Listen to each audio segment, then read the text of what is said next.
fuck's sake. I know, man. You're gonna have to cut that shit out, mate. A healthy relationship is down to the fairy tale that we spoke about earlier. Yeah, it's holding on to the fairy tale. It's manifesting that and then continuously being grateful. Because no word of a lie, my brother, even if I want to be hypercritical, for the last 3 to 4 weeks, I've lived in an absolute fairy tale.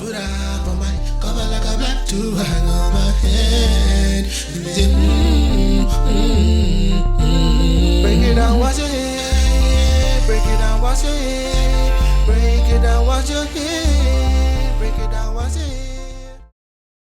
Fam, this phone is amazing, fam. I'm just gonna say that, bro. You can call it what you want. Illuminati. Bro, when I walked upstairs, I thought about the topic, fam. Healthy relationships. Ooh, okay. Yeah, bro. Where do you want to start that one? Where I want to start that one from is that where does our sense of relational value come from? It comes from the experiences that we have with our primary caregivers, isn't it? That paints and that also creates the type of stereotypical relationship that we kind of accept or want to disassociate from due to that being in our peripheral when we're growing up, you know what I'm saying? Yeah. But when you get older, you start seeing those different relationships, you start like reading books, you start doing all these different things. And even with all the knowledge that you can accumulate, there's yet one relationship that I've seen that I can say, do you know what? This is the prime relationship. You know, that's why some people get so invested in certain people's relationship, like celebrity relationships. They'll be like, oh, everything is going well, everything boom, and then all of a sudden they fall apart. Or they've been together for so many years, but then certain people will self-criticism and be like, oh, I would have never had this. That person didn't stand their ground, you know what I'm saying? So I find it so hard, like when you're in a healthy relationship, you start criticizing your relationship based on this accumulated idea of what a healthy relationship looks like.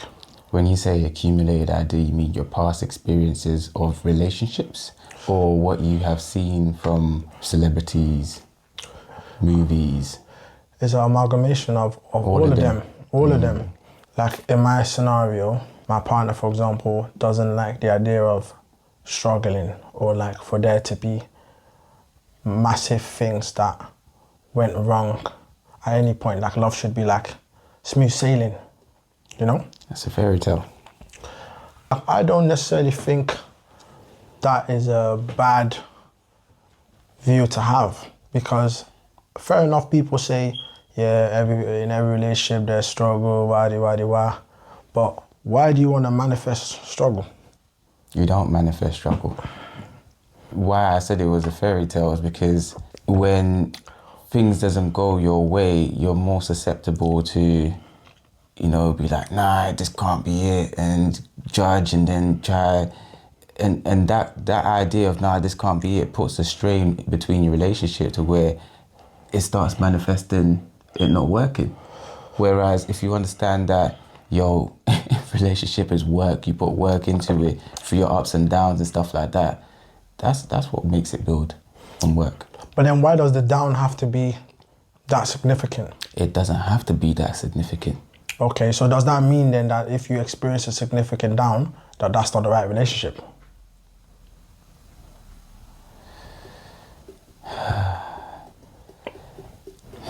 See, that's where I'm going with this. That's where I'm going with this because it's like the downs to me, what I've seen in so many different relationships tend to be so unpredictable. Like sometimes, yeah, they can be predictable because you could have seen the red flags from the beginning. Like, I don't know, let's say if you are dating someone who you know has anger issues and then all of a sudden within the relationship, there is so many situations that that person's anger causes a rift in the relationship. And then one day the anger results in something significant, something crazy, you know? Then yeah, it's predictable. But then I remember like when I was walking here, you know that pathway that I showed you, I started talking to this elderly couple, and I don't know, I just felt the aura, like, and I addressed them and spoke to them, asked them, like, do you know what has been one of the most difficult things in your relationship? And what they said blew my mind, fam. They said sickness. What do you mean by sickness? The husband had cancer or something like that. Okay, yeah. You know, said in their relationship they had no issues. Everything was smooth sailing, everything was calm, everything was blessed. But then when she had to like primarily take care of him, and it was tough. And then I was like, damn, you know? That's the test. That was their test. Yeah, everybody has, that's their test. You know what I'm saying? That's their test. So I was thinking, raw. But then, doesn't that make the relationship even more valuable once you come through that test? Yeah, but then I'm going back to the ideology of my partner in the sense of like, I'm not saying that she thinks this way all the time, but I mean, why does something so significant have to happen? I don't want to keep using her view because she's not here to defend herself. You know what I'm saying? So I'm just going to let that go now and just speak more in a hypothetical space. But even if we say, okay, that is not in our control, so maybe things shouldn't happen that are like significant that someone has done, you know, that they could have avoided. So like a decision that they made, you know? Maybe that is the point. But then who decides that? You get what I mean? It's not everybody that leaves when somebody has made a conscious decision in their best interest that wasn't in the best interest of the relationship. Fam, I'll be honest with you, bro, this is actually a hard one because you can be the right person at the wrong time. It's a hard one, bro, because as a guy, it's better for you to have so many different relationship experiences because then you're more well-rounded and understanding. I feel like when a guy goes through several experiences relationship-wise, there's a level of learning that he accumulates to understanding that, all right, cool, this is part of life in a sense. I don't want to simplify it, but if a woman goes through that, it's like the expectation gets higher and higher of what she expects and what she doesn't want to tolerate. But then at the end of the day, what I'm trying to say is you can have so much experience and you can be ready because of your experiences. But if the other person's not there with you, then and they're the right person, then it really doesn't matter. Yeah, but then there comes the whole the whole view that I was describing earlier on. What if fundamentally I just don't want that? So like, for example, I have certain things that are non-negotiable to me. Somebody being open-minded, in terms of like levels of disrespect that I don't take. So there are certain things that to me, if somebody was doing it, it's just a no-go. And then you start realizing that when you're in a partnership with somebody, they start to test that non-negotiable aspect. And then you stand your ground. And then sometimes, to what degree is it useful to do that? Because you also adapt as a person. You know what I'm saying? You also develop. And so with the other person. Ooh, that's another good point, because if you guys are able to grow together, that is more of a lasting relationship. Yeah. That's kind of like how I see it. Like I kind of see it in a way where like when it comes to this relationship thing in general, there is no rule book, you know? We still have to acknowledge that the view is biased based on whatever we've experienced. 100%. So I might be wrong, she might be wrong, anybody might be wrong, but also we might all be right. And we won't know it. The only thing that we can do in this world, which I know that everyone can do, is learn. Maybe there's a different capacity that you can learn. You know, people that have learning difficulties, they might not be able to learn at the same rate, but you can learn or develop in some aspect, you know? It being healthy, you are the one that decides that, what that terminology really means. I learned something the other day. I learned that there's like 3 different factors for something to be called organic. I just used to think organic was organic. Like everybody just has, I went Just to the yourself. store. I just went to the store and bought organic eggs, and I thought organic is organic, fam. I love that, man. But apparently, I might have to add the person's video here to be able to paraphrase what he said better. But he said something in the sense of something can be organic based on, let's use the example of eggs, for example. So something can be organic because of what the eggs have been fed. But something can also be organic because of what has been fed, but also like The condition. the conditions of where they were living in. If they were able to free roam. Walk around, XYZ, And something can even be organic because all the processes that has been involved in the food creation. Because it just eating grass and free range doesn't mean that maybe the grass itself It's nutritious. chemically wasn't, do you get what I mean? Yeah. So when you're picking up something that say, oh yeah, it's organic, you didn't think of All these components. all those factors that might make it organic. Somebody has just decided that this is now organic. You know what I'm saying? And obviously, most of the time you have these bodies that try to determine if it's organic, but you as a person won't know what threshold they hold each of these components to make it organic. Yeah. So at the end of the day, you're just leaving it up to some stranger to decide that this is organic. And I think that's the same thing with health. People say BMI, and then certain people don't like BMI.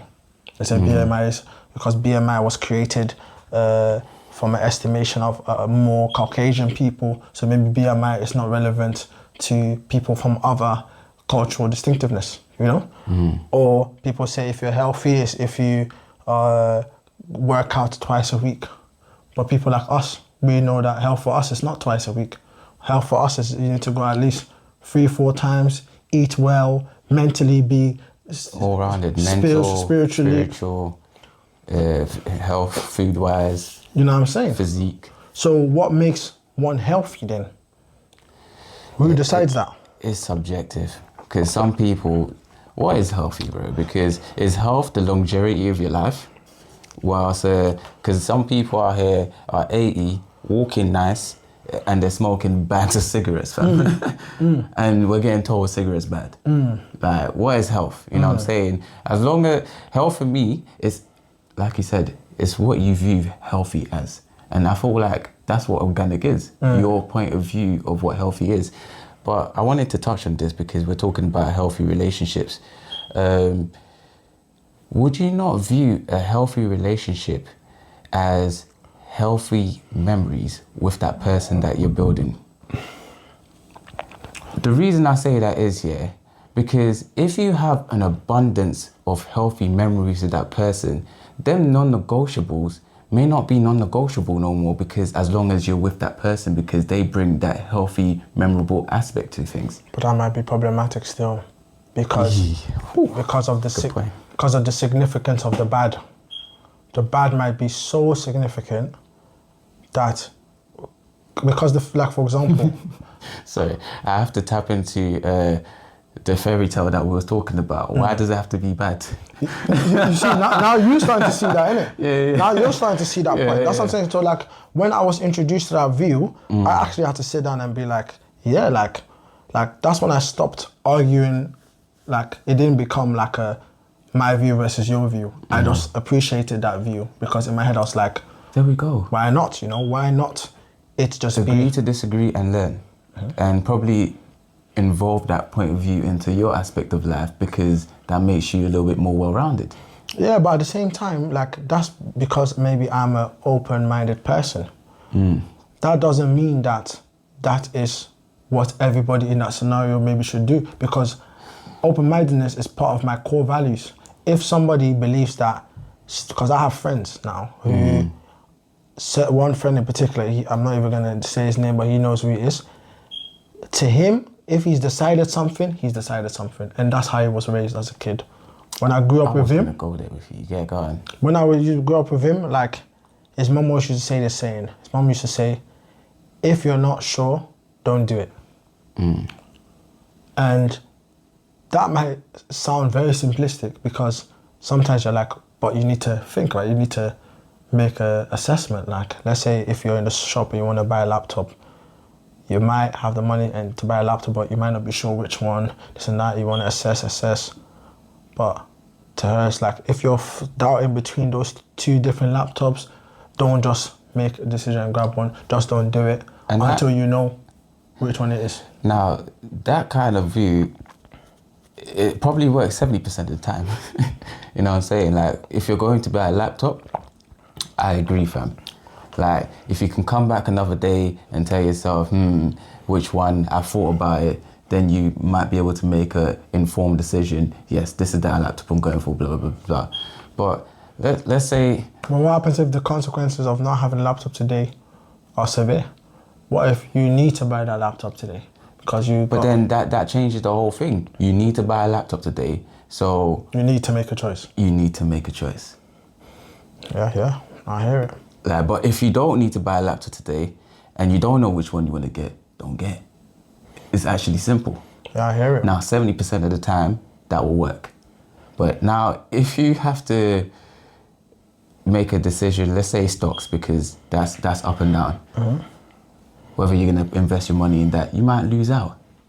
But on that aspect of the laptop, I don't feel like you're losing out because it's going to be there tomorrow. If not, you can buy it somewhere else. If not, you can order it and... Yeah, but that's the reason I purposefully used the laptop example, because now bringing it back to healthy relationships, how do you judge that? Like, if you, for example, say to yourself, once again, oh, I don't believe we should have a big argument that is created by somebody's action. Therefore, as soon as the action happens, you have to leave the situation. Bro, this is hard, you know, because it's so deep-rooted.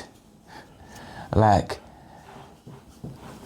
I've got personally, I feel like when you grow up, yeah, your environment, you're raising, you might have unhealthy relationships with your parents, which sprouts out to your adulthood.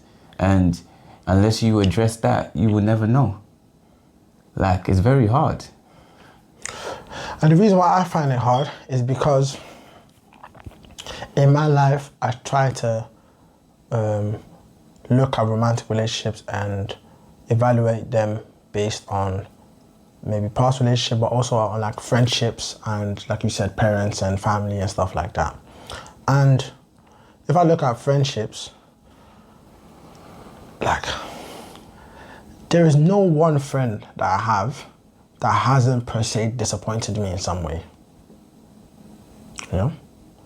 In some way. Some of them more severe than others.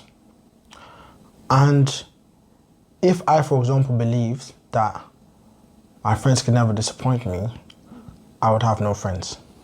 I'm saying I would have no friends. And then you might say, okay, do you know what?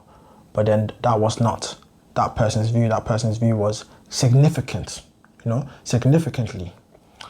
And then still, I think there are certain situations where most of my friends have significantly let me down, significantly at certain points.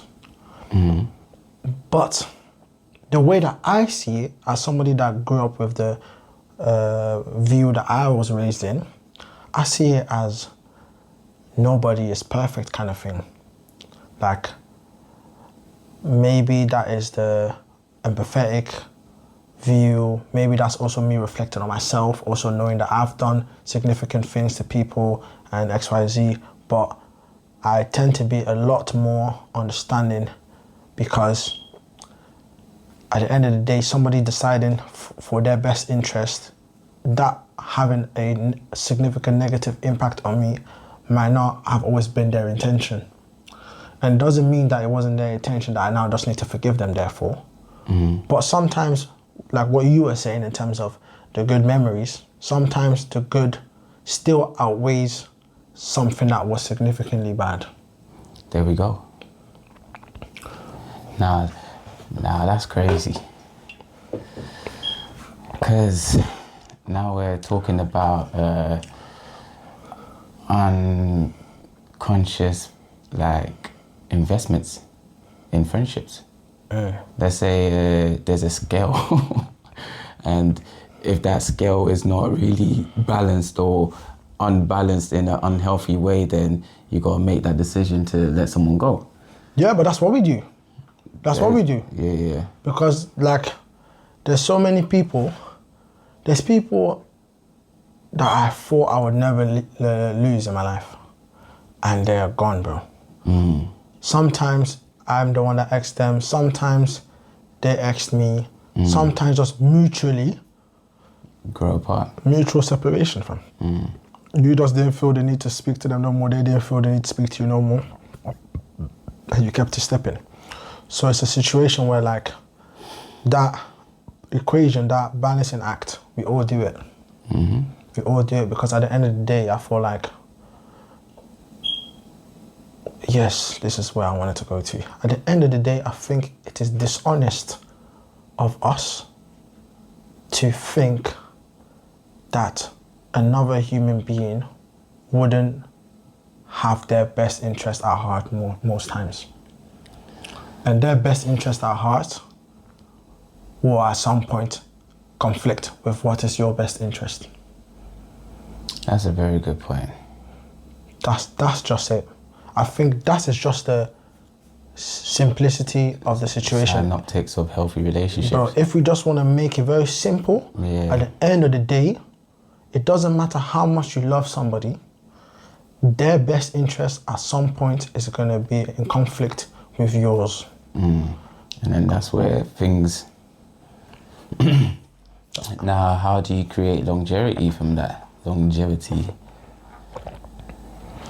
Because everyone's like looking for that person that they, marry, live till they're old with.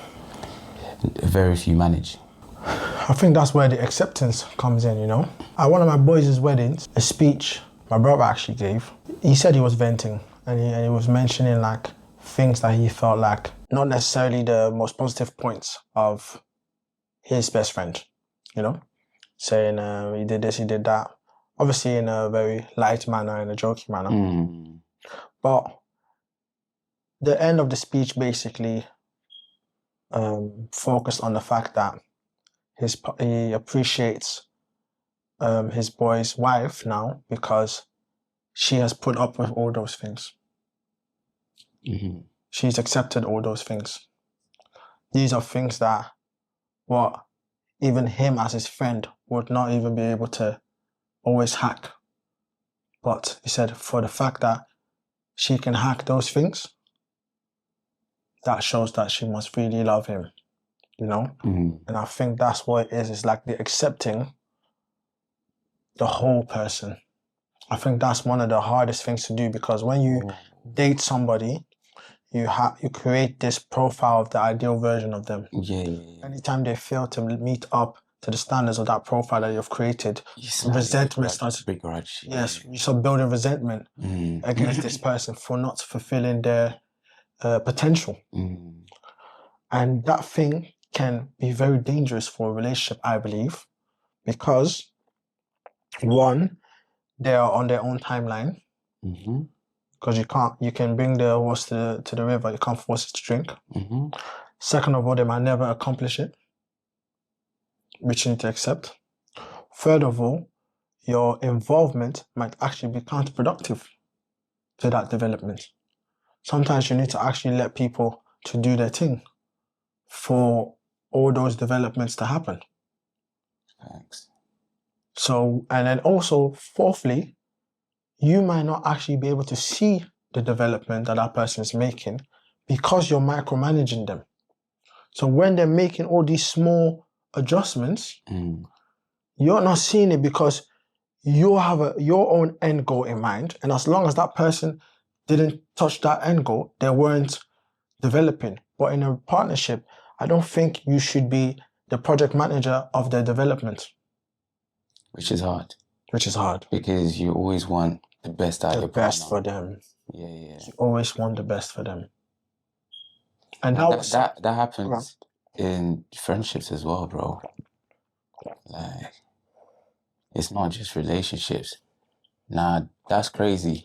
Now that we've identified that, because obviously What, did you always know that, or did you I kind of... was like, okay, I don't want to say always know that. I didn't always know that, but I was very aware of that when it comes to friendships. But then with relationships, I had to learn that one the hard way.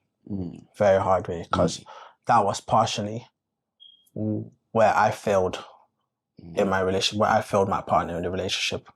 I was so focused on their development, so focused managing it, doing everything that I was doing, that I realized that firstly, I wasn't accepting them for who they were.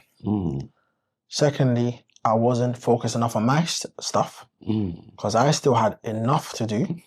Because when you start focusing so much on their thing, you feel like you don't have nothing, like you have nothing to do, because, or maybe you feel like you're doing enough.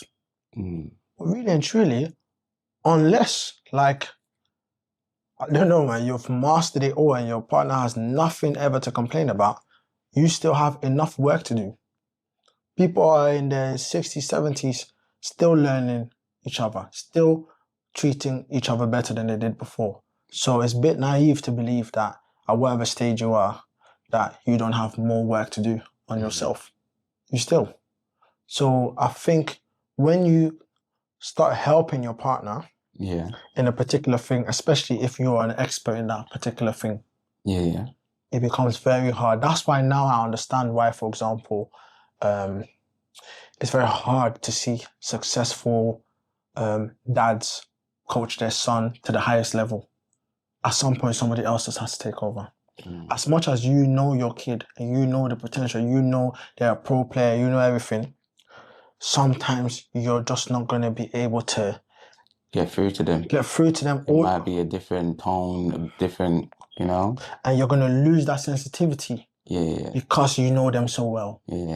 Now, obviously, we can add the ability to let go. Bombo class. That's essentially what it is. Now, I feel like the ability to let go is actually the winning factor to a healthy relationship, because if you can't let go, the other person won't be able to see your value. Reserve. But go ahead, take over from this.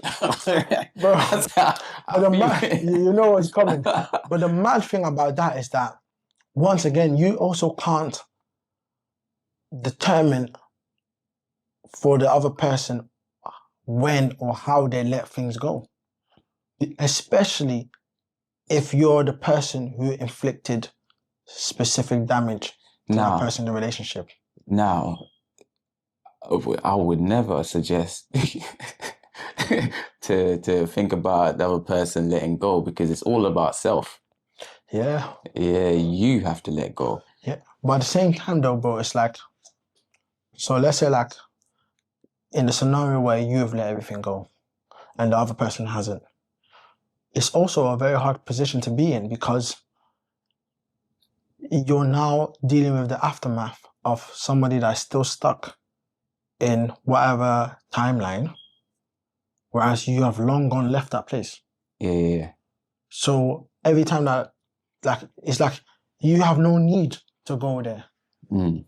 You're being brought back to that same timeline, and it's like, because you're way past it, to continuously have compassion for an individual who has decided not to let things go for valid reasons, you know, it's still a difficult position to be in, because you're no longer that person. You know what I mean? It's like, for example, in our example, like, I remember when I stopped being like late, and then I remember you kept on mentioning, oh, bro, like this and that, and then I remember I used to get annoyed, because I was like, bro, like, this is uni days, or this is 3 years ago. I held that. You know what I'm saying? Yo, fam, you're always late. I ain't late no more. Bro, I remember one day I was like, I just said to you, bro, let this thing go. Like, bro, leave it, man. Like, and the hard thing is that it also doesn't necessarily help the other person. Because the other person, I never thought about that. You see what I mean? This is how relationships are, bro. This is how it don't help the other person because now I'm gonna be thinking, fuck him. He's thinking I'm gonna be late anyway. Fuck it, I'm not gonna rush. I was gonna chill, fam, because he's gonna say it regardless. And then what?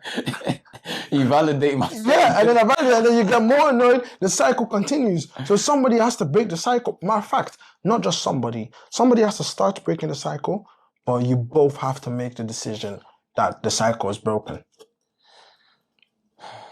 And that is a hard thing. It's a very hard thing because of a plethora of reasons. Like, for example, yeah, you might be holding on to that and I might have inflicted that to you in the relationship. But at the same time, you might not just be angry about me or the lateness just because I'm late. It could be that everybody's late in your life. It could be that it's about respect of time. Maybe you feel like people don't value your time. So it could be a bigger issue beyond just me being late.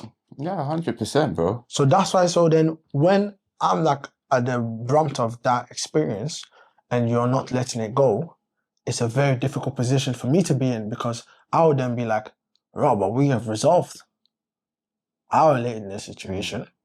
Why is the lateness still being brought up? So, all right, cool, bro. letting go is not easy. Yeah, it's not easy. I think, yeah, I think, yeah, it's one of them ones, yeah.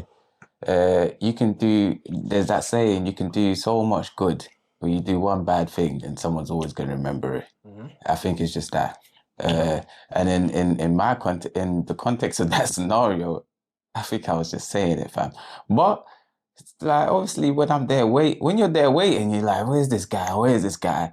Like, it's always going to be on your mind and you're just going to have to say it. And when you say it, it's done. But then saying it to you may affect you, and you like actions have a reaction. That's man. You know, that is the thing. That is the thing, and like, bro, that is the thing, and that's the crazy thing about this life is because I can judge everybody based on my moral compass and my ability to be empathetic to certain situations. Yeah, don't change the fact that people are not going to be like that.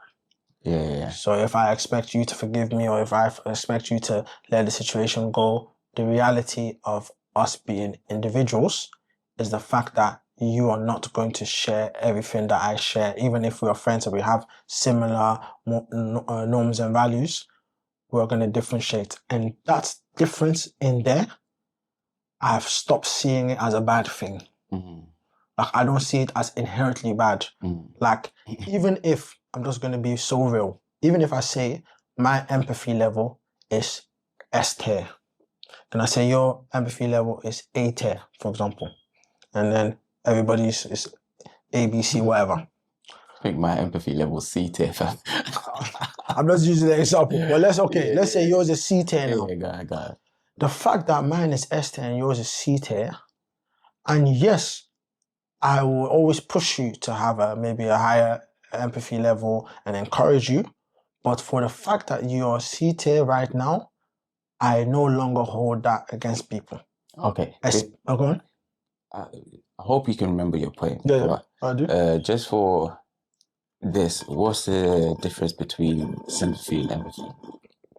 So, sympathy is I feel sorry for you. Yes.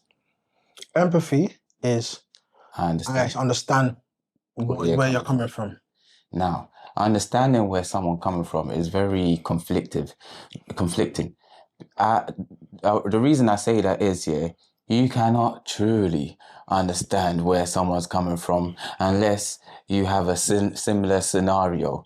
Like, this is why I say my empathy level is C tier, because I have a general understanding of a lot of things, putting myself in or visualizing someone's circumstance based on something that's gone through that's similar to theirs. Now, if I cannot, or if I've never been there, I personally find it, I understand, and I will try and understand, but I will never truly understand. And that is a valid point, bro. How would I then hold that against you? Do you get what I mean? The fact that maybe I have had 10 million experiences and you had 8 million, therefore I have significantly more examples to use to be more empathetic. what can I do to you about that? Am I gonna now beat you because you don't have those experiences? Nah, bro. Do you get what I'm saying? I think the best thing you can do is have patience. But nonetheless, though, I agree with the patience. But nonetheless, though, I don't feel like I always have to use my relatability to create empathy. I do that a lot, though. Don't get me wrong. I do that, especially as a practitioner. I do that a lot as a therapist, as an assistant psychologist. I do that a lot. But sometimes I just disassociate and I kind of take myself away. And I think that is a hard thing when you're emotionally invested in the situation. Like, if I speak to, because as a job, any person I spoke to, I had to provide empathy. It's like part of the role. I can't speak to somebody, even though I wasn't feeling well that day, and not provide empathy within my practice because I am not practicing properly. Yeah. Because that is necessary to be able to get responses and assessments that has the validity to the assessments. So I can't afford to not provide empathy. Do you know what I mean? Sorry, I have to cut you off there only because that the environment that you're in, you know that it's necessary to bring that. But let me land then because I was going somewhere with all this example in it. Because the thing is, like, that doesn't mean that as a practitioner you don't get empathy fatigue. We're just human, bruv. You know what I'm 100%, saying? Why are we talking about being perfect on the A game all the time when that's not really possible? We're not mechanical. It's not really possible, but that don't mean that we shouldn't be on our A game. Back to what I said earlier, like, you can do 99 good deeds. That one that you did is always going to be brought up. Yeah. Like, there was one guy that was working at that same place and he slapped that kid. Yeah, bro. But then you say, nah, bro. But as somebody that has been in them environments, I hear it, fam. I hear it. I hear it, bro. No, I hear it, bro. I would never do it. Yeah. Trust me. But mentally. Yeah, you visualize. Spiritually. You've already done it spiritually. I've already grabbed his neck but you can't do any of those things. Yeah. You can't do it. But then the fact that he's done it, I hear him. He would never work in this field ever in his life again. Never, ever. Yeah. So that just shows you have to always be on your A game. That just shows you always have to be on your A game. The A game is necessary, bro. The A game is what we should strive for, the A game to be the normal state. That's crazy because I think as you grow up, your life experiences create your A game, no? Yeah, it does. It definitely does. Like, sometimes you gotta learn the hard way. You don't really listen unless like you really learn from the hard way. Yeah. Sometimes you also know that that's the right thing to do. You don't do it. It's best to catch L's quick and fast as possible. All times. So that you can just move forward. Iteration. You just make the mistake, develop, talk about it, make a plan, implement it, go again, make a mistake, make a plan, implement it until you get the right result, fam. So, because some people that might be giving you that advice might just generally be scared to fail. And therefore you will never actually take risks or try things. Very true. And you don't want to be on that side of the equation where you don't take any risk. I think that's the worst side. Because if you're always listening to what people are saying, don't do this, don't do that, don't do this, don't do that. Because sometimes you do exactly what they say don't do and you find success in it, so. Yeah, but sometimes you do what they say you should do and then you find regret in it because you've always wanted to see where I've gone from. You've always wanted to see where I've gone, that you start doing things when you're older that maybe you could have done when you was younger, got out of the system and have moved on. Okay, now, this goes off a little bit off the topic of healthy relationships, but it kind of goes in there as well. Listening to your gut. Woo! Because I think my gut has been right a lot of times, fam, and I just didn't listen to it, fam. My gut is crazy, fam. Your instincts is your gut, fam. Your intuition, your gut is a lot of things as well as how you've been brought up comes into like your gut instincts as well, if you know what I mean. If I've listened to my gut most of the time, I would have avoided a lot of scenarios that I didn't need to be in. And then if you listen to your gut, is that you being organic? Am I conflating too many things? No, no, no. I'll try to stay with you there. I wouldn't have used the word organic, but I'm gonna try to stay with you there because at the end of the day, organic, like we said, was subjective. But I think this is a very valid point. I can speak a lot about listening to your gut in general, but I want to keep it relationship focused. However, I'm still gonna give an example of listening to your gut, bro. And when you was talking about instinctual, that situation that I was in with a few of my friends, life or death situation, and they tried to rob the vehicle. I'm telling you that there was nothing but instinct and gut feeling that made me close the door that day. There was no evidence of anything. I sat in the car and I just kept on feeling uncomfortable. I was uncomfortable and I tried to ignore it because of the fact that we were coming there to celebrate and XYZ. Don't worry, I'll share this full story when the time comes. But just to give you guys an overview, it was a mad scenario. And as I sat in the car, bro, in the driver's seat, something said, yo, do you know what? Let me just lock the door. These times were meant to come out of the car. So it won't make sense to lock it.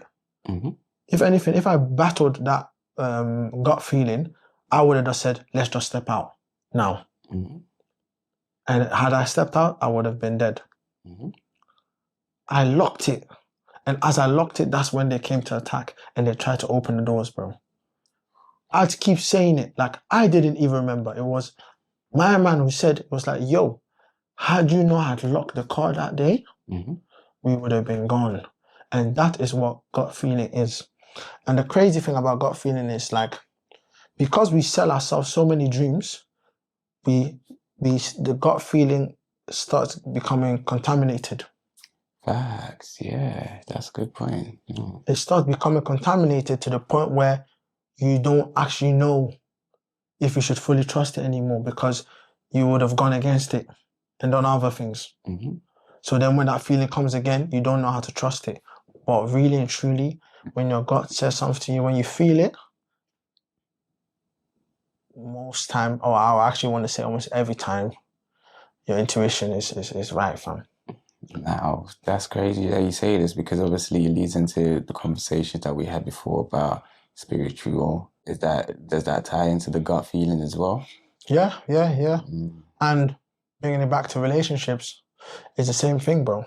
Like, when I've been in relationships, like I've always, if that situation became an actual relationship, it would have always been people that had the skills, the attributes that I looked for, and the potential for it to go all the way. But then when I was in them, I kind of knew, low key, this is not gonna go all the way, you know. And I would ignore that. I'll try to fight around it. I'll try to work around it and do everything I could and XYZ, blah, blah, blah. Certain ones I just gave in straight away because I already knew. Certain ones I tried to play myself. But you kind of know, bro. Because like with my partner, I knew from the first instance, people, fuck the whole love at first sight thing. This is gut feeling. If people want to call it love at first sight, do your thing. That to me was gut feeling. I saw her and I said, just like when you said before about right person, wrong time, that is what I felt. I felt this is the person, this is the wrong time.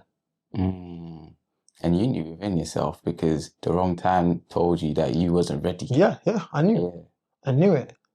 And I tried to force the right time thing. I tried to boom, boom, boom, boom, XYZ. Like, yes, there's certain things that I've done that was wrong and hurt certain people and whatnot. But that was my journey, fam. You know what I'm saying? However, I do acknowledge where I could have always been better, where I can improve, and that is in reflecting. Like when I learned how to reflect in action, I think it became a cheat code. Explain that, reflect in action. Yeah, so in action reflection is the ability to think, for example, about the consequences of your decisions in the moment. So you're about to make a decision and you're assessing the consequences, the pros and cons of decisions that you're about to make. Is that what you're trying to say? Yeah, or maybe as I'm making it in the moment. So let's say, for example, I did that just now. Like you said to me, you're going to disagree. So as you said to me that you was going to disagree, I already considered what approach I'm going to take to respond to your disagreements without trying to make it sound like I'm always right. Mm-hmm. To give enough space for what you're saying, acknowledge it, also process it to see if my opinion might change so that I might agree. So not just to listen to you to then just keep on fighting my point. So I've considered all of that before I gave my response of what I actually said. Mm-hmm. So I didn't even know actually how I was going to respond to whatever you said. I just spent that time that you was talking of how you're going to deliver it. Yes, just assessing myself. Yeah. Assessing, okay, Collins, where does my view come from? Wait. I don't even feel like it's how you're going to deliver it, because that just sounds like you just listening to respond. How you're going to receive it and how you're going to deliver it. Yeah. I'm processing it and I'm assessing myself. Oh, where did my view come from what I said that make him respond and disagree? Okay, he said this now. Do I think what he's saying relates to me, is accurate to my experiences? Cool. So what's our overall assessment of a healthy relationship then? In action reflection. Yeah. I think that is so important.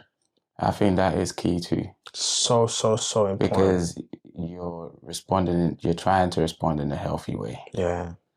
Anytime you make a decision, I believe people have to think about the decision they're making and say to themselves, am I getting the most out of this equation? Am I manipulating somebody right now? Am I actually finessing this person? Sometimes you have to reflect on yourself, as in like, is it me? Like, yeah, simple. And that is part of inaction reflection, is going through that skill and then weighing it and then saying to yourself, damn, like that's why sometimes with my partner when I argue, I'm quick to apologize. It's not because I don't think I have a leg to stand on or I just want the relationship to move smooth. It's because I have done so much processing within the conversation. That you understand already. That I understand already that, do you know what? There's no point talking about it anymore unless there's something that you want to bring up. You know what I'm saying? Yeah. So I can, and sometimes that might not even be satisfying for my partner because she wants to go through the motion. Like, and maybe it's not even of the motion of talking, maybe of the motion of feeling. That's it. Yeah. Because I always rationalize my feelings. So if I have a certain feeling, it don't tend to last long, regardless of what it is, up or down. If I'm joyous, it can quickly round up because I'm putting my rational hat back on. If I'm sad, it can quickly round up because I know better times are to come, So, but on the other side, with a partner... You're a robot, isn't it? It's crazy, bro. It's crazy, bro. No, what the fuck it's is wild, going on? This is going to be a whole different topic because this is the consequence of being a psychologist, bro. This is the consequence of it. Bro, you need some therapy yourself, man, nigga. This is the consequence, bro. Yeah. And it's that's why psychologists and other practitioners, they all get therapy. It's because who is the therapist of the therapist? Yeah. Do you know what I mean? So it's a situation where like we have become so capable of manipulating and dissecting our own emotions that the unpredictability of it is missing, which makes us human. Yes. What's that word? In music, resolves itself. Yeah. Yeah. You don't resolve yourself properly. Or, well, nah, you do. But not naturally. But the mad thing is like, the reason why that's so hard for me to now, as the person that I am now, to see it that way is because like I understand what I'm lacking when I'm lacking it. That's why it's important for me to have competitive sports. When I am in competitor mode, I am not a friendly person. I know that. I am super competitive. I do everything to accomplish my goal, and that is my outlet. Like today, I was in the gym. I was saying crazy things to myself whilst I was doing exercises. Like if I flop this, I'm an XYZ. I'm a waist man. I'm a this. All of that is my outlet of these things. So I don't think, like, I used to have unhealthy habits of releasing these feelings, and those times I feel like things were problematic. Right now, I feel like sometimes I'm aware of it. That's why, like the other day when we we're playing PlayStation, trust me, in my full robot mode, I won't allow myself to do that. In my full robot mode, I won't allow us to do this. I get where you're coming from, you know. It's just how fixated your robot side is like, that's a mad thing. Not like between you and I or wherever the investment aspect of it is when if I was to say this is the empathy side of me, like if I was to put myself in your situation and start thinking about it, I find it hard because like that means when you're there for someone, that means you're looking at it from the investment side as well. It's so funny, fam. I was like, because when I'm there for someone, it's like, yeah, I'm just here for you, bro. Yeah, that's it. But then the robot side will be like, yeah, cool. I'm gonna be there for this. That's funny. That's funny.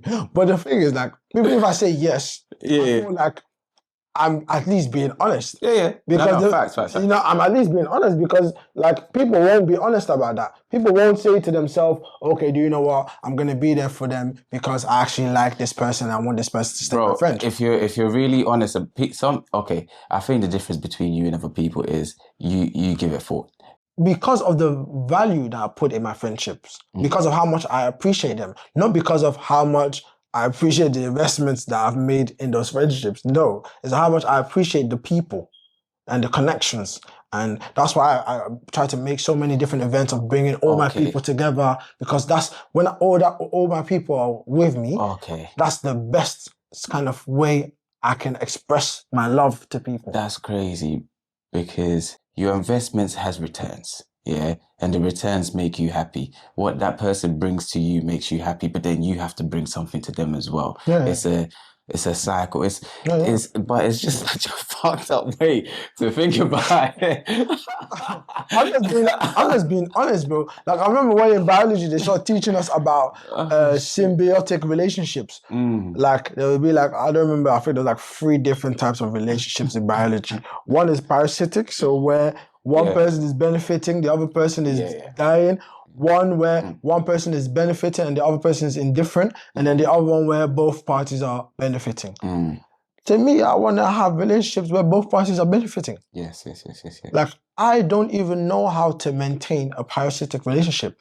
It's conflicting with my morals and values. That's why sometimes, I don't know, maybe I haven't capitalized on certain opportunities because I start looking at the situation. I was like, what am I giving this person? This person wants to chill with me, XYZ, but I don't even know what I can provide here. So they might be looking at me like, bro, like, why is this person not it? But I'm just judging myself thinking, bro, like, you're bare giving me things. Like, I also find joy in giving back, but I can't really give. And then another situation where maybe one person is giving and one person is indifferent, I think it happens in stages, you know? Everybody might not always be in the place to be able to give. You know what I'm saying? The reason why I have cut some people off that used to be indifferent in my life was because I don't think it helps the ecosystem. What do you mean by indifferent? As in like a different, not aligning in the same direction as you? No, people that like not bothered. People that, for example, like let's say they don't necessarily they're okay with where they are in life. They don't seek for improvement in any type of way. They don't chase their goals, their own goals. They don't seek to develop. They don't seek to learn. They're all right just existing. Okay. And I used to have those friends because it used to help me to also just exist. Mm.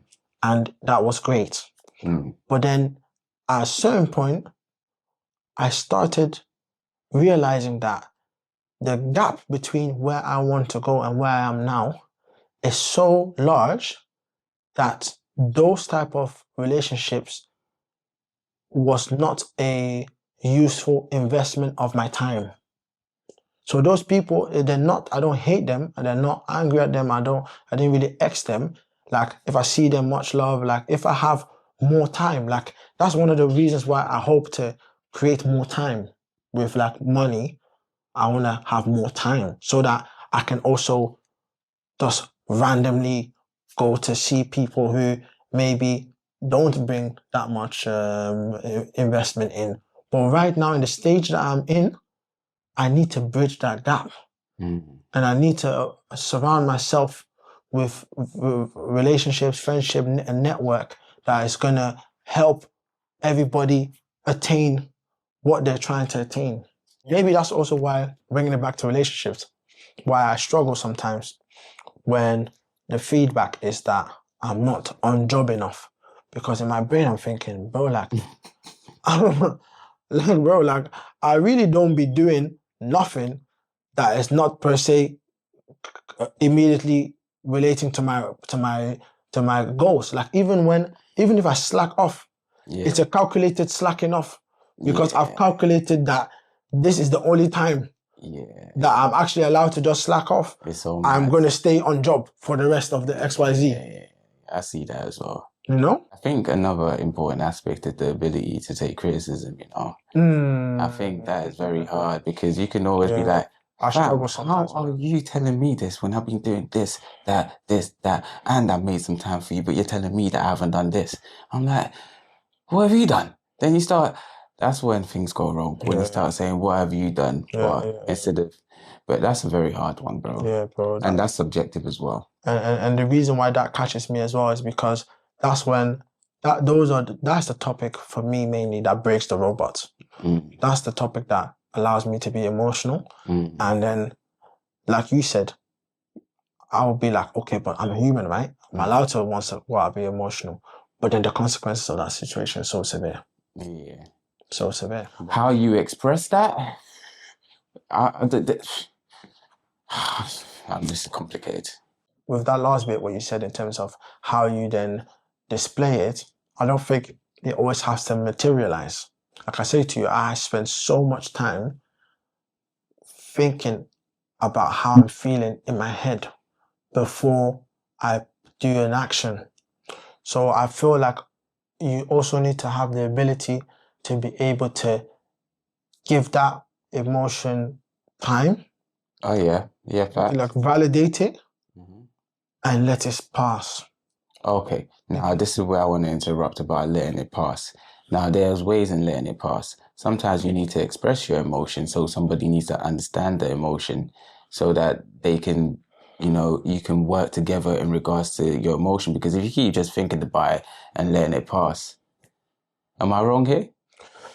It's a bit of a catch-22 that one, because in reality is the truth. In reality, sometimes people don't deep it until you show how you feel emotionally about it, because that mindset that I'm talking about to be successful, everybody has to be on that wave. So, and the fact that not people are going to be in different journey when it comes to that, I hear you. But at the same time, this is where like I feel like as a leader, especially as a leader in a relationship, you have to wave the flag when it comes to that. What flag? The white flag? No, the waving the flag as in leading the charge in terms of regulating your emotions. Definitely, bro. But what I'm trying to say is, you're gonna have your partner thinking that you're not human, Bev, and then okay, how do you display emotion then? I display it like through communication, bro. Like I will tell people how I feel. And I think I don't know. You can tell Now me if you don't experience that. Now, yes. Now, there's okay. There's body language. You can say how you feel. Now, if your body language doesn't match how you feel, where do we go from here? Yeah, but I tend to not really have those moments anymore because I have rationalized how I felt. You think you don't have those moments. Yeah, I think but I that's not don't. true. Okay, you give me an example then. uh, I don't have an example. I just know, like, based on like just like everyday communications with you, there's sometimes I could read your body. Sometimes what you say doesn't match how your mannerisms. Sometimes you look drained. Yeah. Now I can take it as you're drained, or I can take it that you have lots of things in your mind. Should I add on to that? Go on. So, like, if you're saying that there are times when I might say, for example, oh yeah, everything is blessed, but then my body language is everything is not blessed. I agree with that. Okay. But I feel like in those moments, I'm trying to manifest what I want it to be. So Great like, you say that. That's great. Yeah, you're right. Because like it's not like to me, I haven't understood that I am going through it. But then I feel like me using my words and my mouth to say, oh, shit has hit the fan, or like shit is all over the place, that manifests the stuff being all over the place. And it doesn't help the situation. It doesn't help the situation anyway. I get it. So when, like, trust me, like, yes, in that scenario, yes, my body language might say something else to what was That's the coming only up. scenario I've got, because if anything, like I'm not your girl, bro. So I'm not trying to deep any kind of emotion in that kind of way. Unless you have a problem, and then we can deal with the problem. You know what I'm saying? Yeah. It's gonna be a simple scenario like that. Unless we got a problem. You know what I'm saying? And it has to be vocalized. And if emotions come out after that, then let it be. But then we have to resolve it anyway. Yeah. So, like, more time, I actually try to verbalize. And if I don't verbalize it and it's still in my body, sometimes I might express it. I mean, sometimes my body might express it, sorry. But me not maybe verbalizing it is because maybe I'm still trying to assess why I'm feeling that type of way. So let's say, for example, you do something that irritates me. And then, I don't know, let's say, for example, you always put your laptop on this table.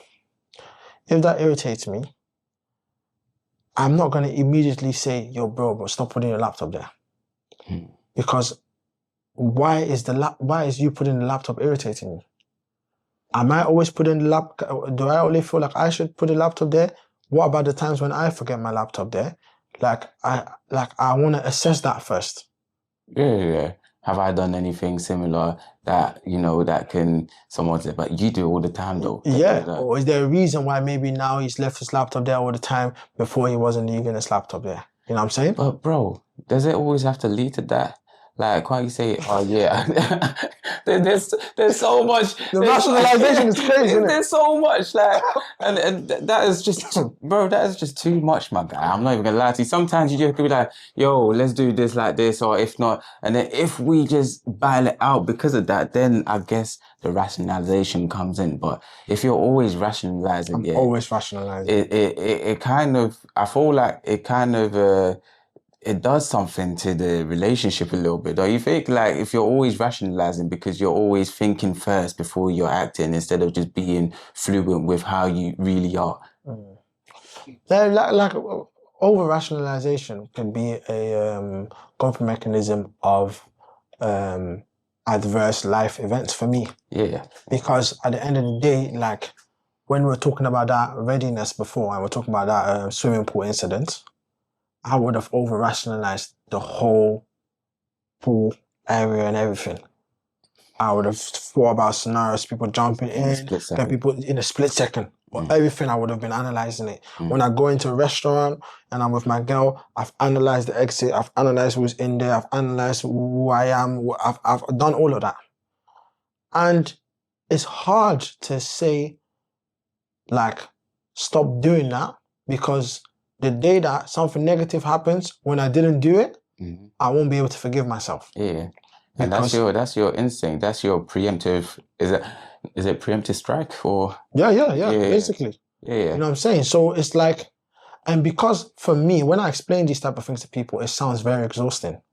And maybe I can't tell how exhausting it is. Maybe I need to reflect and think about how exhausting that process really is for me, because I do try to challenge myself with that by relaxing, by doing a bit Yeah, I more was gonna fun say, bro, things. just loosen up, fam.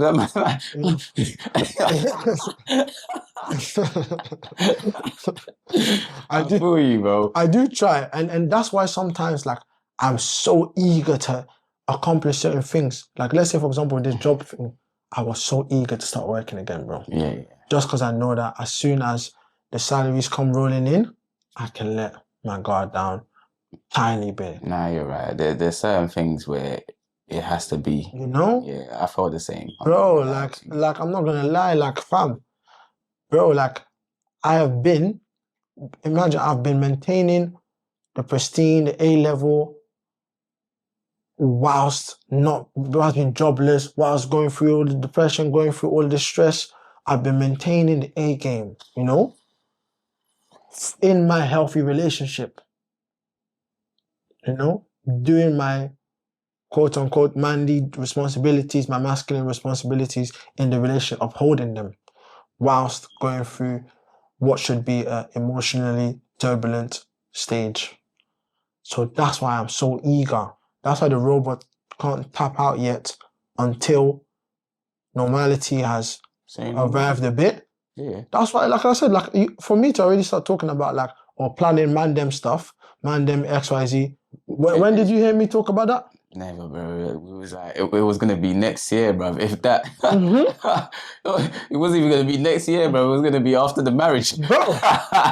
I wasn't talking about any of those type of things, you know. Nah, facts. So me trying to bring those type of things in, trust me, is me trying to let loose. But bro, I can't let loose to the point where something gets jeopardized in this particular scenario right now.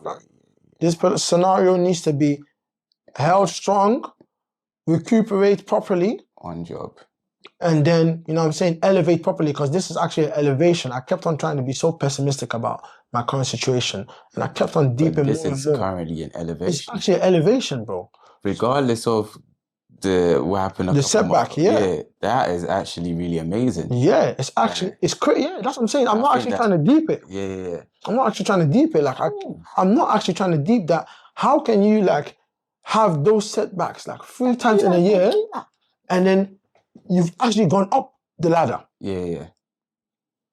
Bro, and could you not say you've created more time for yourself? That's another thing. That's another thing. Like, let's be real. Yeah, bro. Like you actually have the option to create more time for yourself. Because I know you're not going to, but you have the option. Yeah. And even in my circumstance, like I have created more time for myself, regardless of the scenario. Similar. Yeah. You've created more because you've reduced the responsibilities. Yeah. So this is the thing about manifestation, which you need to be careful about, is that when you've manifested something and it's now within your reach and you're enjoying it, you start to forget how badly you was praying that you do everything for what you have right now. And then you start becoming ungrateful because now you have it. It's down to the fairy tale that we spoke about earlier. Yeah, it's holding on to the fairy tale. It's manifesting that and then continuously being grateful. Because no word of a lie, my brother, for the last, even if I want to be hypercritical, and I want to be hypercritical, like apart from what happened today, for the last 3 to 4 weeks, I've lived in an absolute fairy tale. Absolute fairy tale. In every day, every aspect, every way, absolute fairy tale. So it's a situation where like sometimes you become a bit complacent. You forget that it's a blessing in XYZ. You forget that you still need to work on things. You forget that you still need to push yourself in certain aspects, Like you said today, criticism. I didn't actively think about the fact that I still need to develop the way I respond to criticism. Now today I think about it, so I know the next time the situation comes, hopefully I'll be able to think of it in action. But today I didn't. Today I just responded. So today I was just a human. I responded, I gave it a bit of emotion, and then within the conversation I realized, let me dial it back, and I tried my best. But then everything already happened what it is. It is cool. No worries. We go again next time and we improve. That's how we improve. Yeah, we improve. So I did try to wrap it up about 30 minutes ago, say in a nutshell, what is a healthy relationship? I think we rounded it perfectly up now, man. So if we're just going to give it bullet points, inaction, reflection, ability to take criticism, accepting somebody for who they are, not just looking at their potential, focusing on your own development, not project managing other people's development, manifestation, holding on to the standards that you believe that you want or the outcome that you want. Intentional manifestation. Yeah, being intentional, being intentional about your manifestation. We spoke about being on your A game. At the end of the day, you like understand you're human, but any day that you wasn't on your A game was just an excuse at the end of the day. And it gives someone a reason. Yeah. At the same time, I feel like you said the word forget or like letting go. Ability. But I think also it's the real word, which people don't really like that word, is forgiveness. Because forgiving is forgetting and actually forgiving the person for their act. What is it like? Forgetting and healing. Forgetting and healing, but it's like forgetting and like forgiving someone, I believe, is like accepting who they are. Yeah, essentially. It's like it still hurts you. Yeah, but you take the person as what they are. You take them for who they are, and you've given it a place. Yeah, man. And I think it's a hard thing, especially when that thing is still peppering you. You know what's so mad? It's so mad, yeah, because if we take our friendship, I accept you for who you are, my bro. Same, bro. Like your flaws, wherever that I find hard to deal with, wherever, I don't care. And like, because it's not like I don't care and I don't think about it or whatever. It's just like, it is what it is. Like the time that it gets too much, that's when we need to talk about it, but whatever. But like, I don't even feel like, where am I going with this, bro? I just feel like I was saying, I accept you for who you are. So if you come late, it's like, I'm still going to say it. Don't get me wrong, but I don't care. I essentially don't care. I'm not really judging you for it. I'm just saying it because I just want to say it. Now, you would accept me for who I am because it bothers you that I say it, but we'll keep it moving anyway. I don't feel like, I don't know how it affected you, but it did not change my day. You know what I'm saying? When I came to see you in London and I had to wait for you, I was like, bro, where you at, bruv? You said you was going to be here, now I'm waiting. It still didn't, I still had a great day, fam. I did not hold that against you. I did not, fucking this guy, I ain't going to talk to him for like 2 minutes because of, you know what I'm saying? So. Yes, and likewise, bro. And I feel like, just to round it up, I think, yeah, man, that forgiveness and acceptance in a healthy relationship is very essential because people develop and change. If you don't forgive what that version of that person did to you, I think you struggle to be able to move on. And sometimes it's peak because it's like you almost feel like your experience won't be validated if you just easily let go of what that person has done. And I think maybe us like using ourselves as an example is not great because I don't think we've done things severe to ourselves to that standpoint. Yeah. But when you think about the hardest people to actually forgive, you need to remember as well that I think those people it's hard to forgive them as well because you are very vulnerable around those people. And I feel like there is this thing in relationships where like when somebody takes the piss off your vulnerability, it's so painful because it's like you're always kind of safeguarding yourself in a sense, you know, and then you've allowed somebody to see everything you got and then they violated you. It's peak, man. It's so peak, man. And in a relationship, a romantic relationship, it's so hard because this is the person that knows you. Bro, my partner is my best friend, bro. Legit. She's legit my best friend. I spend so much time talking to her. She knows so much. Like, yeah, man, them will know me in different ways and stuff. Obviously, there's certain versions of me that she might not know. But probably if I were to say who knows me the best would be her. So it's a situation where like that vulnerability aspect of that also makes her a very dangerous person. Because if she violates me, it's going to feel so much more than John on the street or... I guess that's the difference. You know? Or some of the man them that I see once in a while. Facts. Like, you are there, fam. Like, you meant to be my, you know? So, I think, like, in a relationship, you cannot withhold vulnerability from the other person if you want it to be successful and healthy. And you need to be able to forgive, to be able to have the energy to be vulnerable. Because if you don't forgive, you won't have the capacity to be vulnerable, emotional, and empathetic. You just won't have it. So I think that one is a big one. And I learned to do that one.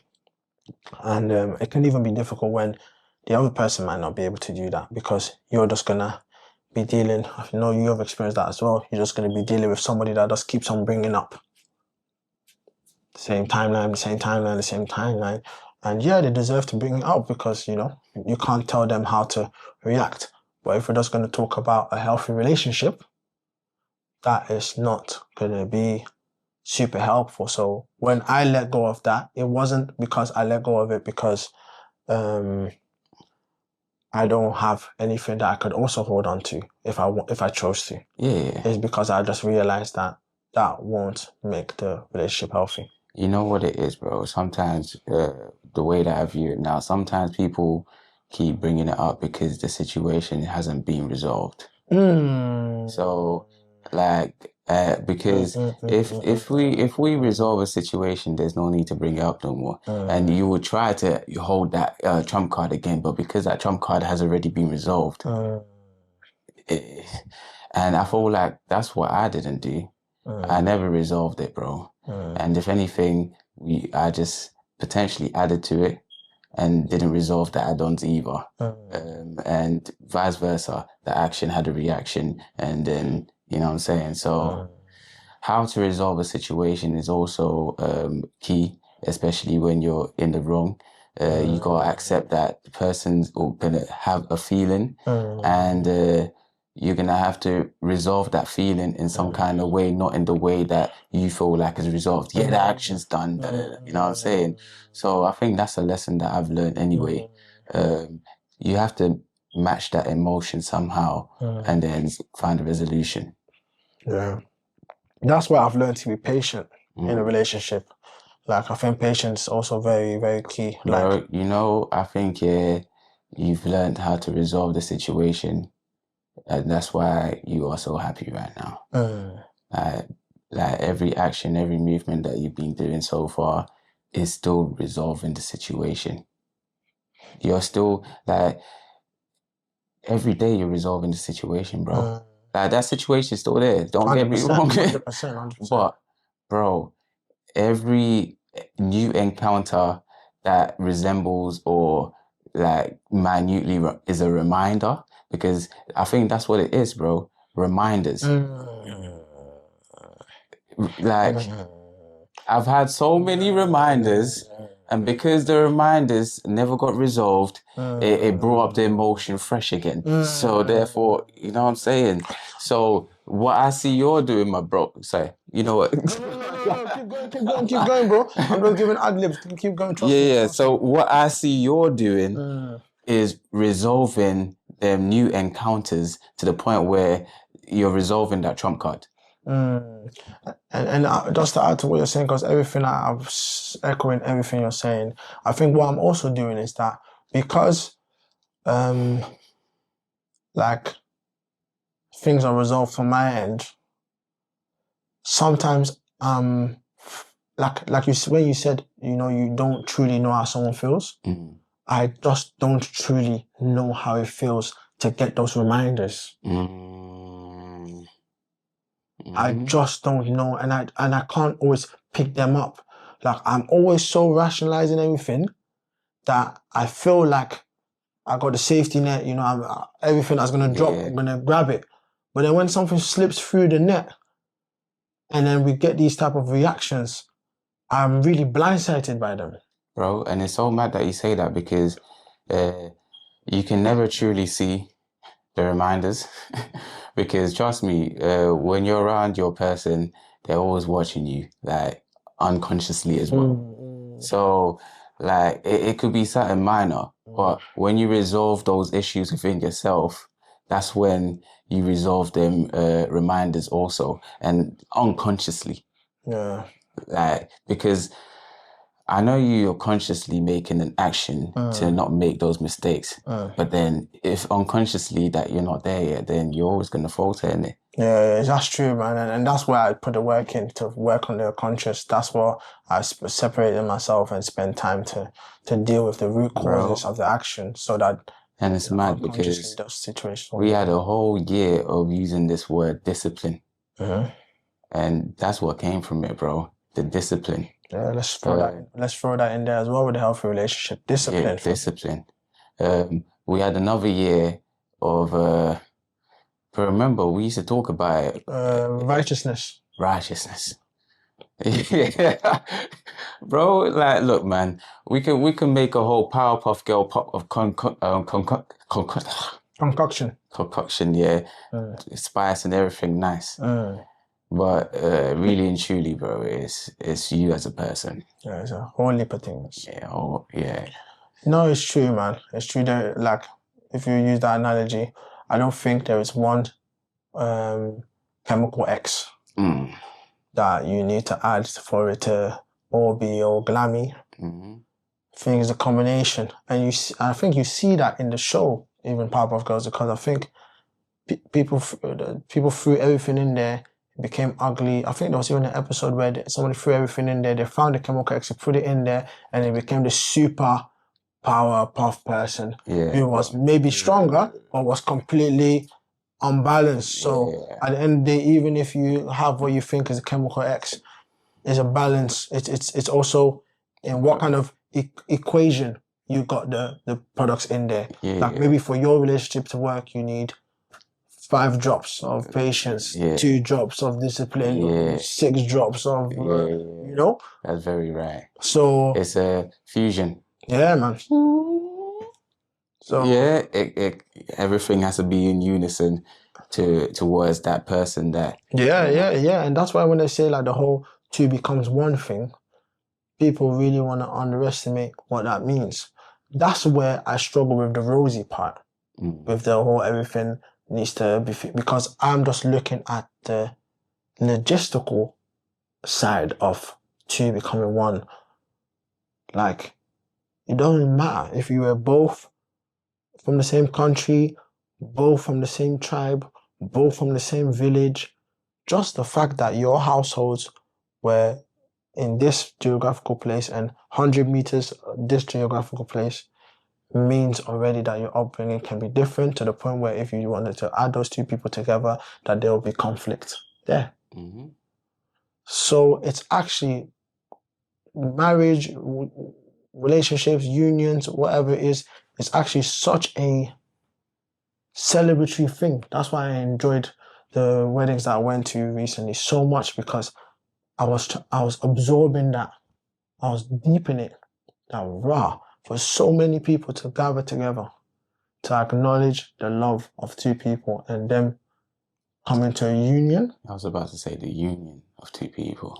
Them coming to a union is crazy. And realizing that for us to be here today, 4,000 other unions had to occur for us to be where we are today. Obviously, I'm not saying all of them were married or whatnot, but 2 people had to come together for that to happen. It's very easy, bro. Bro, you know what? Yeah. We might have to actually go to the beginning a little bit for a happy relationship, to the point where it's also, before it's how you resolve, or what's that word? Action in... Inaction reflection. Inaction reflection is your selection. Yeah. So that also is your selection, my brother. Yeah, trust me. And your discernment in your... Am I preaching? Jesus Christ, your discernment in your selection. Yeah. If you can't select right, then you deserve what you fucking get.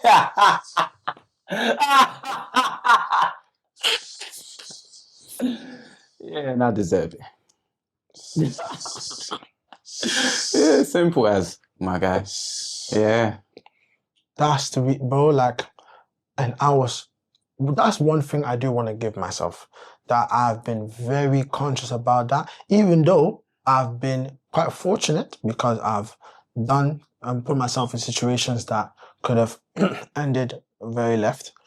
But when it came to this partner selection thing, bro, like, I was very, very scared of the prospect of like keeping somebody the rest of my life because of it. We have a child together, that it's gonna be problematic to my being, fam.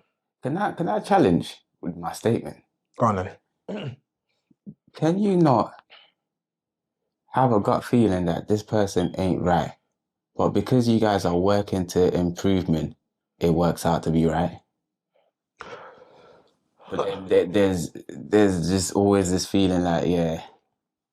Well, that right thing, that, and then the making it work situation, like, this is where, for me, compatibility, fam, we keep on, this episode is going to be 4 hours long.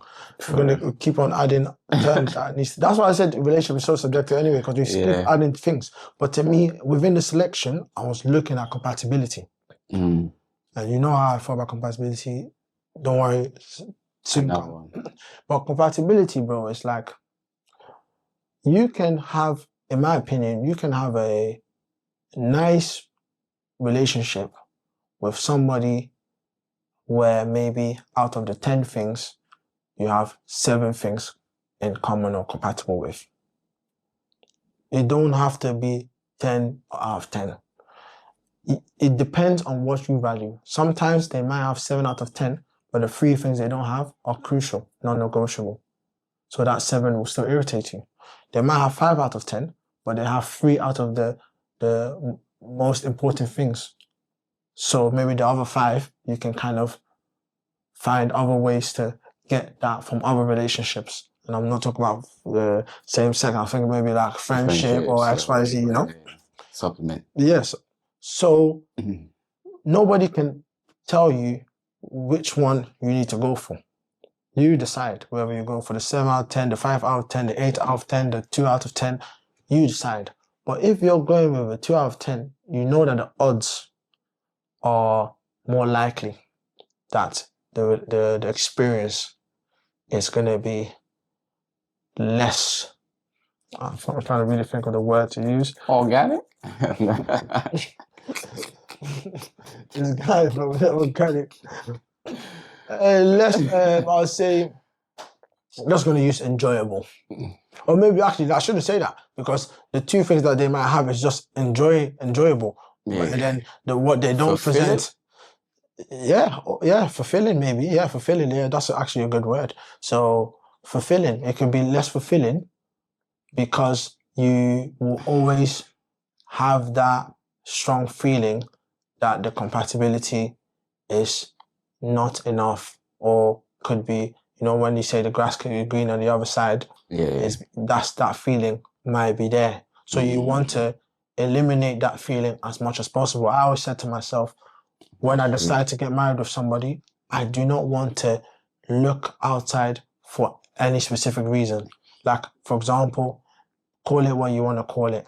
Let's say physical attraction. I really like butts. If I know I like butts, if I go marry a girl that has no back, I am setting myself up because I'm going to get married to you. And then when a girl comes with a backside, I'm going to be looking at the backside. And I might then, from the looking, it might start becoming fantasizing and all of that stuff, which I don't want to do. So when I'm looking for a partner, even if she had 9 out of 10, and the one thing that she didn't have was backside, unfortunately. And then somebody can say it's shallow, but I think it's honest.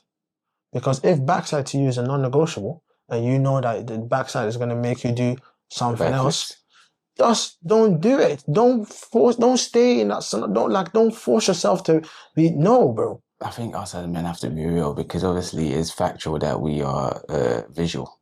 So if we are visual, then that's how we just have to naturally act visual, isn't it? Like, and I can't lie to you. Like, obviously, when you were talking earlier on about men should have different loads of experiences, in my situation, I've been able to assess that compatibility in different ways. That's the reason why I'm so confident in my current partner, bro. Like, and I only say current just because we're talking about different timelines. That's why I'm so confident about my partner, because the compatibility and those assessments and the everything that you want to think about, looking at all the pros and the cons, is hitting what needs to be hit. Yes, there's certain things, 1-2 things is not there, 100%. And there's things that is developing and with time has become higher than what it was before. But she has it. And I think if you're not going to be honest with yourself to do that process, with due diligence, you're going to set yourself up, because like, I'm so confident that I am not going to fall in the same certain traps that certain married people fell in, because I feel like we have done our work and we are doing the work. And I think sometimes people don't always do the work, because the sensation of love is such a infectious experience. It's such an addictive vibe, you know what I'm saying? Like, you can just ride this being in love thing and not think of the logistics or think about how is the relationship really going to work, you know, all these things. How are you going to heal? Like, all the things that you were saying in terms of, have you given that person the space to be able to process, you know, all these things that we've spoken about, bro. You need to think about them with the person that you are commencing this journey on. You have to. It's hard, man, because, bro, like, not everybody, but most people love love. Most people, I almost want to say everybody, but most people, they love love, and the sensation of love is such a unique and enjoyable thing. But I don't think, at the same time, I don't think it's actually even that unique. I think you can feel like you are in love with loads of people. That sensation could come. Fixation. Yeah, the fixation even. You know? Because you might just love something about them. They bring something, an aspect. But what happens when that fizzles out? Yeah, but even why I'm saying you can even love other people is because, like, you can genuinely have love for people. Like, maybe your ex-partners that you've been with, like, you love them. Not that you necessarily want to be with them, but you rate them, you think they're sick people. Maybe not all of them, but maybe you have some of them, maybe you don't, whatever. But what is it? Because when you was with them, some of them you would have thought maybe, yeah, this is it. Or you would have thought, yeah, this sensation of love is legit, XYZ, blah, blah, blah. But then what makes the love, that's why sometimes when people say love is not enough, I agree that love is not enough. Love needs to be attached with compatibility. It has to be attached with it. And then with discipline and the commitment to keep on being in love with them and choosing them every time. With inaction. Yeah, with reflection. and all the fucking things been listed. 12 Bring out things. the scroll. And then bring out the scroll and start looking at all those things. You need it, bro. Yeah, bro. Fam, you need to choose that person, bro. When that person is nagging you, when that person and the crazy thing I find as well You have to sometimes, love the nag, you know? bro, that's what love really is. Yeah, bro. Like, oh, you dickhead. Yeah. And the compatibility sometimes can be crazy because your negative aspects can also be compatible. So what your trigger is, she might be able to be that trigger, fam. And that'll make it even more vexing, fam. Yeah. Bro, yeah, I'm speaking in real situations right now. But bro, it's the reality, bro. Yeah, Like, bro. These real situations is as much as they're causing compatible with you, yeah. bro, the negatives might be compatible, and then you still have to love them through it and choose them and accept them for who they are and adjust to how they present themselves and how they deal with situations. And bro, It's long. Basically, it's long. Yo, be by yourself, guys. be with the man them. The man them accepts you for who you are. No long thing. Scrap and call it a day. Bring it back together, bro. You can't scrap your girl. You're gonna go to jail, Yeah. bro. Just go with the man them. Chill, vibe. No, but on the real thing, though. On the reals, like the experience that I have with my girl, bro, is wild, bro. Yeah. It's wild. Like I went through memory lanes, looking at some of the memories, and all them bad memories are good memories now. Yeah, bro, it's long. That's it, man. It's just long. It's long, but I'm gonna use a word that you used against me before. I'm gonna use it in a positive light. It's a worthwhile investment. Yeah. It's a worthwhile investment. Like, actually, I want to make the word investment super positive because you don't just invest things. Investment is almost like, maybe bad analogy, but you almost treat it like a baby.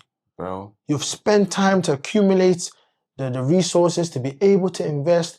You look after your investment, you XYZ, and the payoff is not just a simple thing. Yeah. It's not just, the carry your baby or you get married. Like, the payoff for me, in my personal experience, is no, bro, is the opportunity to share my time with the singular, most compatible cell, species, specimen. Here's a specimen. They are specimen. It's crazy.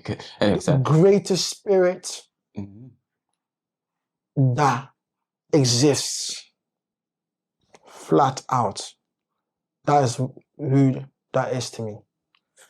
There is nothing, no one. So I'm not just saying no one, because no one will make it seem like. What you're saying. Don't worry. When I say there is nothing, when I say there's nothing, so there is no even things that we don't consider alive. There is nothing more compatible with me than my partner. And that is a worthwhile investment, to be able to spend my time with this great being. Yeah, worthwhile. And that, everybody, is a healthy relationship. Whilst you're here, press like and subscribe. Yeah. Throw a comment. We take you on our journey. Like, these type of conversations happen all the time, and that's why we made this show. We want people to, get whatever insights they can and share the learning, share the dialogue, share the reflections. Probably add. Yeah, and in the chat, that's what I was going to say next, and add as well, so that we can reflect and we can think about the things that we're saying. Whilst we're on this globe, we might as well, take these conversations in, deep it, reflect, and make the most of it, man. Yeah.